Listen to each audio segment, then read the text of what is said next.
ચાલો આજના જીવન પાથેમાં આપણે પ્રાર્થનાનું મહત્વ સમજીએ. એક સંન્યાસી ને એમનો શિષ્ય હતો અને શિષ્ય જિજ્ઞાસાથી એમની પાસે ઘણી વાતોને પ્રશ્નો પણ મૂકતો. જિજ્ઞાસા શિષ્ય વારંવાર કહેતો, ભગવાન બતાવો ને, મને ભગવાનના દર્શન કરાવો ને. આથી એ ગુરુ શિષ્ય બંને નદીના કિનારે ગયા.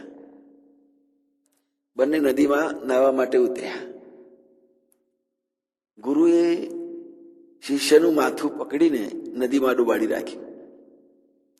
થોડી વાર પછી એનું માથું ઊંચું કર્યું. પછી પૂછ્યું, પાણીમાં તને કેવું લાગ્યું હતું? ત્યારે પેલા શિષ્ય કહ્યું, એમાંથી જલ્દી બહાર નીકળવું એવી તીવ્રતમ ઈચ્છા થતી હતી. અંદર તો શ્વાસ લેવા માટે તરફડતો હતો.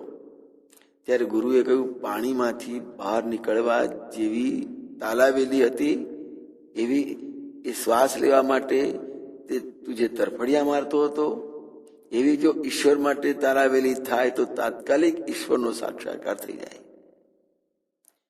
મનુષ્ય એકાએક ધ્યાનમાં ઉતરી જતો નથી, કારણ કે એનું ભટકતું મન તરત જ એકાગ્ર બની શકતું નથી. આથી જ ધ્યાન પહેલા પ્રાર્થના કરવી જરૂરી છે, જેને આપણે એકાગ્ર થવા માટે ઓમકારનો 3 વાર ઉચ્ચાર કરીએ છીએ. એ પ્રાર્થના છે. સંસારમાં રહીને પણ ઈશ્વરની પ્રાર્થના કરી શકાય.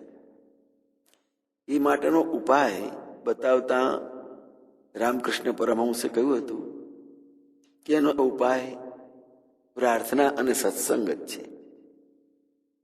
આતુર થઈને ઈશ્વરની પ્રાર્થના કરીશું.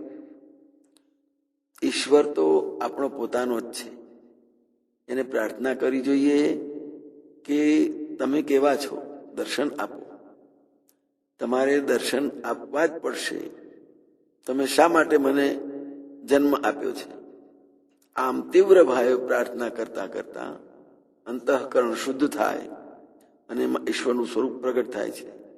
પ્રાર્થનાથી મનનો બધો મેલ ધોવાય છે, મન શુદ્ધ થઈ જાય છે. મેલું રે મન સત્સંગે ધોજો રે, આ બોધ આપણને જય મહારાજે આપ્યો છે અને આ વાત પણ જય મહારાજના જ જીવનમાંથી આપણને પ્રાપ્ત થયેલી છે. જય મહારાજ.